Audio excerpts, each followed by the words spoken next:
Hello friend, welcome back. In our previous video, we successfully complete our reset password options, right? And also I have checked it, so everything working perfectly in here. So now in this video, I want to do when this user will be logged in. If you want to get this user all the details, right now I have already changed that password. That is our kazi@gmail.com, and here there is a password, right? So when you put appropriate email address and password, there is a successfully login. So now with this token, I want to get this login user data. Okay, so if you want to get it, it is very simple. One of the process you have to do. So first of all, I want to create one of the new route. I better copy it and then here I paste it. So that will be our current user data I want to take. Okay, so I want to use it as a current user route. Okay, so that will be the current user route, and now that will be obviously one of the get method because I want to get this current user. So I use one of the route name, that is URL will be as a user. Okay, I name it as a user, and also I want to create another controller as a user controller, and I want to create one of the method as a user. So that will be our user method. Perfect. So now I want to create this controller. If you want to create this controller, it's very easy process. So in our PHP artisan make controller, I want to create another controller as a user controller. So now click as a enter, and our controller created successfully. So now first of all we have to load it. That means in our controller, and that is our user controller, right? So into the user controller, I want to load this in our route. So better I copy it. So now that will be our new one, a new controller name as a user controller. So that will be as a user controller. Okay, so now we are able to access it as a user controller. So into the user controller area, I want to create this method as a user method, and before this here I want to get this our current user. Okay, so first of all we have to check it. That means this user is logging or not. So by default they have one of the middleware as the auth middleware. So I want to declare this middleware. So with this middleware it will be check it. That means this user is logging or not. So I want to use that middleware. Okay, middleware, and this middleware by default as one of the auth middleware. So I want to use that auth, and that is in our API, right? So now I want to use that as the API. So with this middleware it will be check this user is logging or not. So when this user will be logging, I want to simply get this current user data. So now I want to create this method in our user controller. Now go to our user controller. Here I want to create this method that will be simple as a public and then function, and then our method name as a user.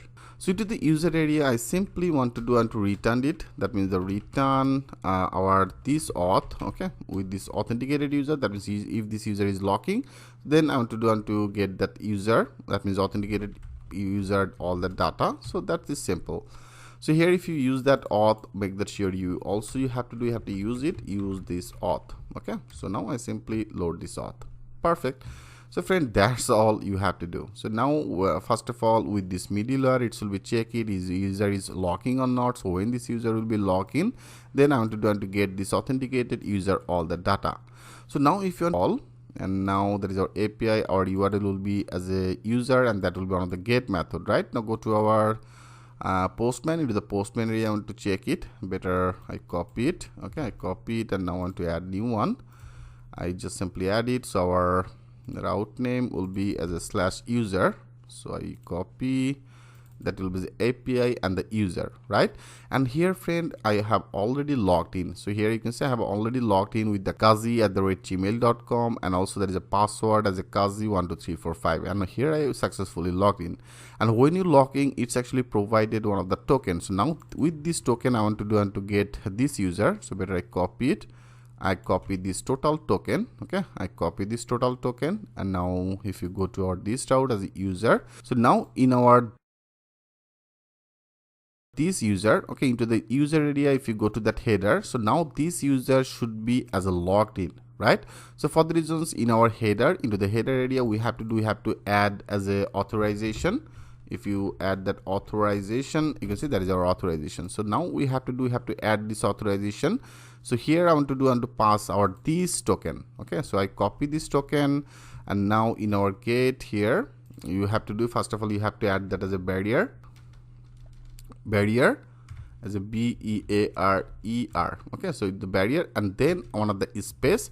So that is a barrier, and after that barrier here we have to add that space, and then you have to add this token. Okay, so that is actually our token. So I simply pass this token in here, and now if you go to that body, so our authorization form data, that will be the two field, one of the email, another will be as a password, right? Password. So right now here we don't need to pass any value, because of all right now I am already logged in, and here I have already get this our token, and in this token data I pass it in our header, and this authorization, you can see there is authorization here with the barrier I pass this token. So now we don't need to pass any email address and the password. So now if everything okay, now it should be get this user, that means logging user, all the data. So now let's check this out, click as a send. Yes, you can see right now I'm logging with this user, right, as a Kazi Aryan, and email address is also visible as a kazi@gmail.com. Perfect, and you can see ID as a 1. So right now I have only one user, so right now I'm logging with this user. So there is a Kazi Aryan email address, right? Everything is great. That means right now you can able to also access our this user, so which user is logging. So this, when this user is logging, then you will get this user all the data. Okay friend, I hope it's very much clear to you. So friend, here we created our total main structure for the authentication. So that is one of the custom authentication I have created. So we successfully checked our logging is working, register is working, our password, that means our forget password, is working, our reset password is also successfully worked, and when this user is logging, and also now I am able to access our this user. So that is, I have already checked it with the Postman. So now I want to view it. So in our founding, now I want to visible it with the React.js. Okay, so now I want to add some of the graphical mode. So how can do that work? From our next video, step by step, I will show you everything with the live example. So thanks for watching, and I will see you in the next video.